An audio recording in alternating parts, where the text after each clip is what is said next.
করতে পারছি না, যেহেতু আমরা শাটডাউন তুলে নিচ্ছি, সুতরাং আমরা সরকারের কাছে আমরা আহ্বান জানাবো এই 48 ঘন্টার মধ্যে কারফিউ যেটি রয়েছে সেই কারফিউটি। যারা আজকে এত বড় ক্ষতি করছে, বিটিভি জ্বালাই দিছে, এরা মেট্রো রেল জ্বালাই দিছে, এরা চান্স পাইলে পদ্মা সেতু ভেঙে দিত, শুধু চান্স পায় নাই। বঙ্গবন্ধু কন্যার আছে ক্ষমতা। আমাকে শুক্রবার রাতে আমি এক বন্ধুর বাসায় অবস্থান করছিলাম। শনিবার দিবাগত রাতে 2টা থেকে 3টা নাগাদ আপনি আমাকে কথা বলতে দিবেন না, আমি কথা বলবো, আপনি গুলি করে মারবেন। আমাদের এদের অনেকের জন্মই হয় নাই তখন, আপনারা এখনো এদেরকে রাজাকার বলেন। আপনার লজ্জা করে না? আপনারা এই বাচ্চাগুলিকে এই কথাগুলি বলেন। গুলি ছোড়া হয়েছে, এই গুলি তো শুধু আবু সাইদের দিকে টার্গেট করে ছোড়া হয় নাই, কোটি মানুষের দিকে এই গুলি ছোড়া হয়েছে। মারা গেছে আবু সাইদ, কিন্তু আবু সাইদ সবার প্রতিনিধি। প্রথমত হঠাৎ গর্ত থেকে বের হয়েছে ব্যারিস্টার সুমন। এতদিন লুকিয়ে থেকে নতুন করে মাঠে এসে কোটা বিরোধী আন্দোলনকে স্তব্ধ করে দিতে চায়, বন্ধ করে দিতে চায় এই ব্যারিস্টার সুমন। আসসালামু আলাইকুম দর্শক, দেশ এবং প্রবাসে, দূরে এবং কাছে, যে যেখান থেকে আজকের এই ভিডিওটি দেখার জন্য সবাই প্লে করেছেন, সবাইকে আন্তরিক শুভেচ্ছা, অভিনন্দন। সুপ্রিয় দর্শক শ্রোতা, শুরু থেকে সংবাদ শিরোনাম দেখেছেন, ভিডিও কিছু অংশ বিশেষ দেখেছেন। আজকের এই ভিডিওটি দেখার জন্য যারা প্লে করেছেন সবাইকে অনুরোধ করব ধৈর্য সহকারে আজকের এই ফুল ভিডিও কন্টিনিউ করবেন, কারণ বিশেষ কিছু তথ্য রয়েছে আজকের এই ভিডিওতে। সুপ্রিয় দর্শক শ্রোতা, ব্যারিস্টার সুমন ভাই বাংলাদেশের ফাটাকেষ্ট, উনি কিন্তু এখন আবার নতুন করে একটি ভাইরাল বক্তব্য দিয়েছে দেশের জনগণের জন্য, শুধু সোনারঘাট মাধবপুরের জন্য নয়। উনি তো এমপি হওয়ার পরে শুধু সোনারঘাট মাধবপুরের ভাইরাল বক্তব্য দেয়, এখন কিন্তু সারা বাংলাদেশের জনগণের পক্ষ নিয়ে একটি কথা বলেছে এবং ভাইরাল বক্তব্য। অবশ্যই আপনারা আজকের এই ভিডিওটি দ্বারা প্লে করেছেন দেখার জন্য সবাইকে আমি অনুরোধ করব ধৈর্য সহকারে আজকের এই ব্যারিস্টার সুমন ভাই বাংলাদেশের ফাটাকেষ্ট, মানবতার ফেরিয়ালা, ওনার এই কথাগুলো শুনবেন, ভিডিও ক্লিপটা দেখবেন। আজকের এই তথ্যগুলো অবশ্যই বাংলাদেশের একজন সুনাগরিক হিসেবে আপনার জানা উচিত এবং জানতে হবে। প্রিয় দর্শক, আপনি যদি বাংলাদেশের একজন সাধারণ নাগরিক হয়ে থাকেন, এমন কিছু তথ্য রয়েছে আজকের এই ভিডিওতে, অবশ্যই আপনার মূল্যবান মতামত কমেন্ট বক্সে কমেন্ট করে জানাবেন। দর্শক, আমি বেশি কথা বলবো না, চলে যাব মূল ভিডিওতে। ব্যারিস্টার সুমন ভাই বিগত দিনে যে সমস্ত কাজকর্ম করেছে বাংলাদেশের সাধারণ জনগণের জন্য, এবং সাধারণ জনগণের কখনো যদি কোনো অন্যায় অপরাধ হয়ে কেউ যদি অপরাধ করে, কেউ যদি অন্যায় করে, সাধারণ জনগণের হয়ে ব্যারিস্টার সুমন ভাই কিন্তু সবসময় তার পাশে দাঁড়ায় এবং তার বিরুদ্ধে, অন্যায়ের বিরুদ্ধে রুখে দাঁড়ায়। দর্শক, ব্যারিস্টার সুমন ভাই বিশেষ করে দুর্নীতি যেখানে আছে সেখানে কিন্তু সে 100% কাজ করে, দুর্নীতির মলম হয়ে কাজ করে, কারণ দুর্নীতি কোনো টলারেন্স দেয় না ব্যারিস্টার সুমন ভাই।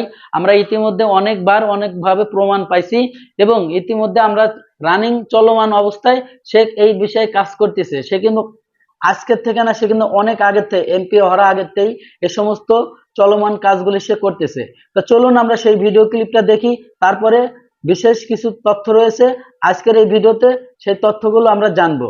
তো চলুন সেই ভিডিও ক্লিপটা আগে দেখি। যারা আজকে এত বড় ক্ষতি করছে, বিটিভি জ্বালাই দিছে, এরা মেট্রো রেল জ্বালাই দিছে, এরা চান্স পাইলে পদ্মা সেতু ভেঙে দিত, শুধু চান্স পায় নাই। বঙ্গবন্ধু কন্যার আছে ক্ষমতা, ভুল শুদ্ধ থাকলেও উনার কাছে ক্ষমতা নিরাপদ, আর এদের কাছে ক্ষমতা গেলে কি হবে এইটার নমুনা আপনারা অল্প দিনের মধ্যে, এই 2-3 দিনের মধ্যে দেখছেন। অধিকার ছাড়িয়া দিয়া অধিকার রাখিবার মতো বিড়ম্বনা আর নাই, এইটা রবীন্দ্রনাথের কথা ছিল। এইবার এই পরিস্থিতিতে প্রমাণিত হয়েছে যে অধিকার 18 সালে মাননীয় প্রধানমন্ত্রী ছেড়ে দিয়েছিলেন, যেটা গেজেট করে বাতিল করা হয়েছিল, আপনারা এই অধিকার কেউ ফিরাই আনতে গিয়া আজকে এত বড় একটা দুর্ঘটনার পতিত হইল।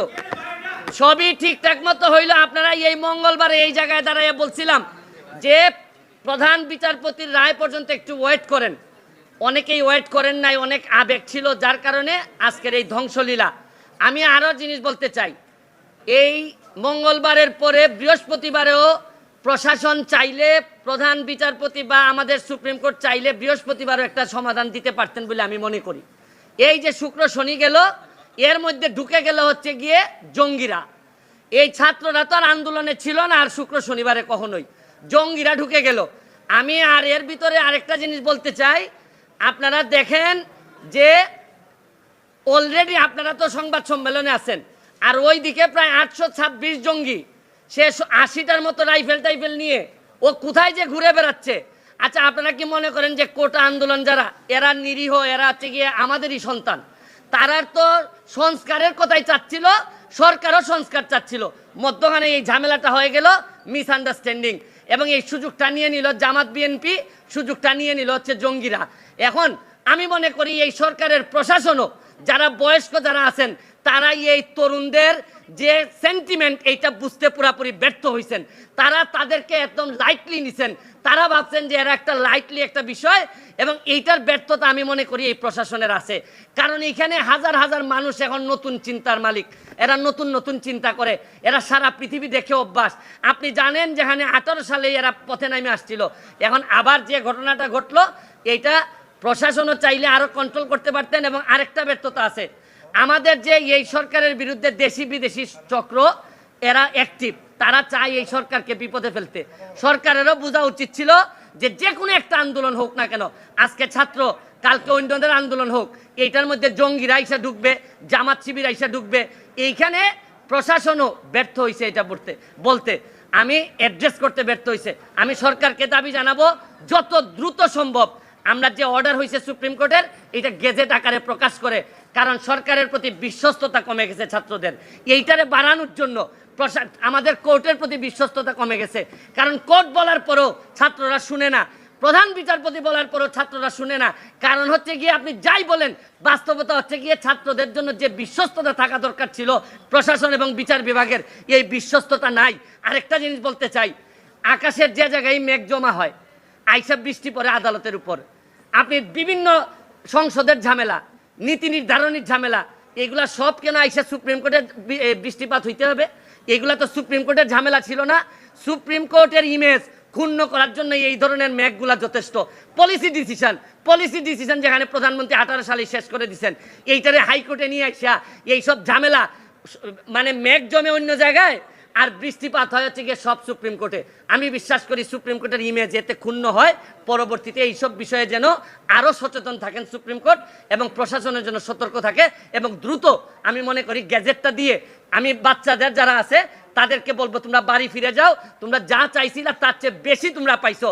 এবং এখন রাষ্ট্রকে ঠিকঠাক মতো, যারা আজকে এত বড় ক্ষতি করছে, বিটিভি জ্বালাই দিছে, এরা মেট্রো রেল জ্বালাই দিছে, মিরপুরবাসী এখন সারা 1 বছর কান্না করলে এই পাপ মোচন হবে না। আর এরা চান্স পাইলে পদ্মা সেতু ভেঙে দিত, শুধু চান্স পায় নাই। এরা আসলে এইবার প্রমাণ হয়েছে, এদের কাছে ক্ষমতা গেলে বঙ্গবন্ধু কন্যার কাছে ক্ষমতা ভুল শুদ্ধ থাকলেও উনার কাছে ক্ষমতা নিরাপদ, আর এদের কাছে ক্ষমতা গেলে কি হবে, এইটার নমুনা আপনারা অল্প দিনের মধ্যে, এই 2-3 দিনের মধ্যে দেখছেন। সুপ্রিয় দর্শক শ্রোতা, এতক্ষণে আপনারা যে ভিডিও ক্লিপটা দেখেছেন, আশা করি হয়তো আপনাদের ভালো লেগেছে। আর যদি ভালো লেগে থাকে, অবশ্যই আপনার মূল্যবান মতামত কমেন্ট বক্সে কমেন্ট করে জানাবেন। দর্শক, কথা বললে অনেক কিছু বলা যাবে, অনেক কথা বলা যাবে। দর্শক, আজকে এমন কিছু তথ্য আপনাদেরকে দেব, আপনারা শুনলে অবাক হয়ে যাবেন। দর্শক, আমাদের বাংলাদেশে বর্তমান যে পরিস্থিতি আপনারা ইতিমধ্যে সবাই জানেন।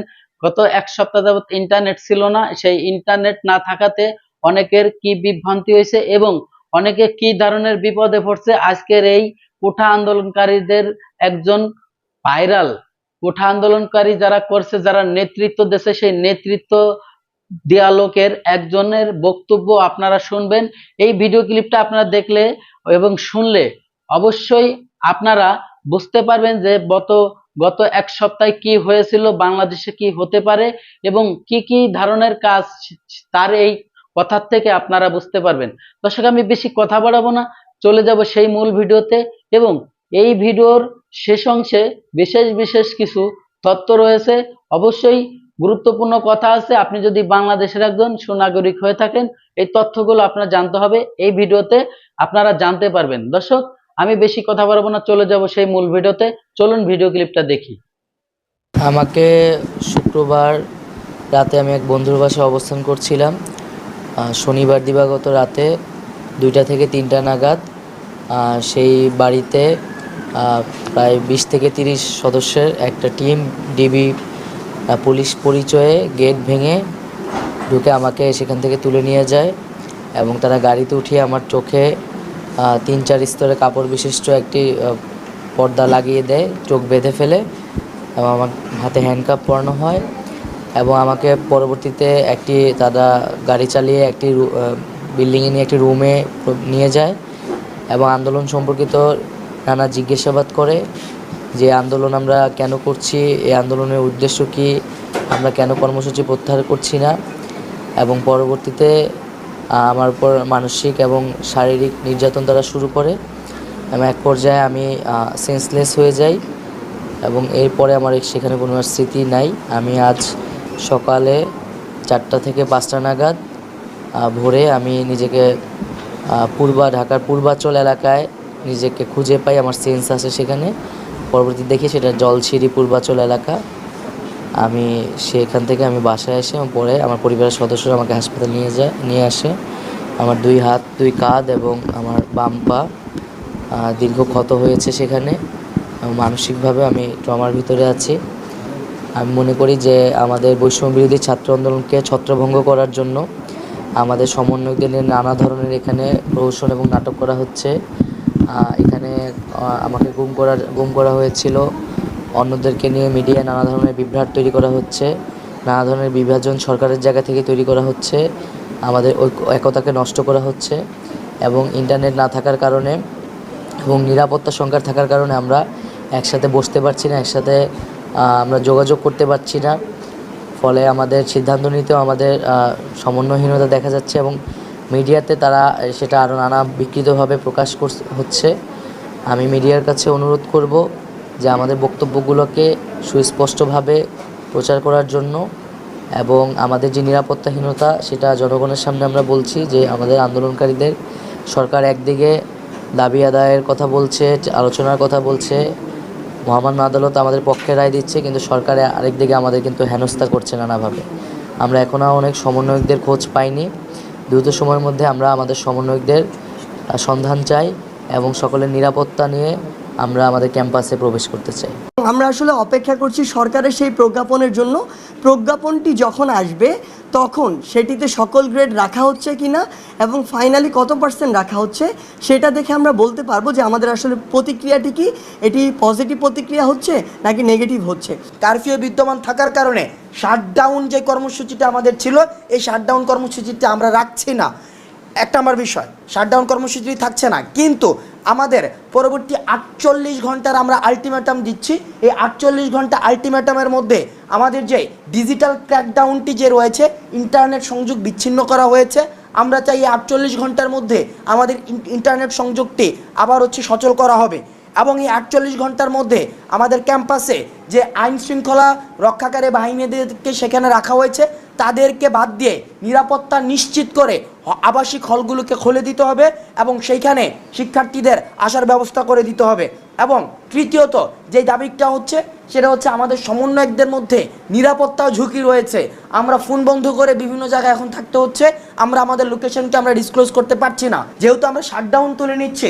সুতরাং আমরা সরকারের কাছে আমরা আহ্বান জানাবো এই 48 ঘন্টার মধ্যে কারফিউ যেটি রয়েছে সেই কারফিউটিকে। প্রিয় দর্শক, ধৈর্য সহকারে যারা আমার এই ভিডিও ক্লিপটা দেখেছেন আর হয়তোবা আপনাদের ভালো লেগেছে, আর যদি ভালো লেগে থাকে অবশ্যই আপনার মূল্যবান মতামত কমেন্ট বক্সে কমেন্ট করে জানাবেন এবং ভিডিওটি যদি ভালো লাগে চ্যানেলটিকে যদি সাবস্ক্রাইব করতে মন চায় অবশ্যই সাবস্ক্রাইব করে রাখবেন পরবর্তী ভিডিও পাওয়ার জন্য। দর্শক, আজকের মতো ভিডিও থেকে বিদায় নেব। সবাই ভালো থাকবেন, সুস্থ থাকবেন। আল্লাহ হাফেজ।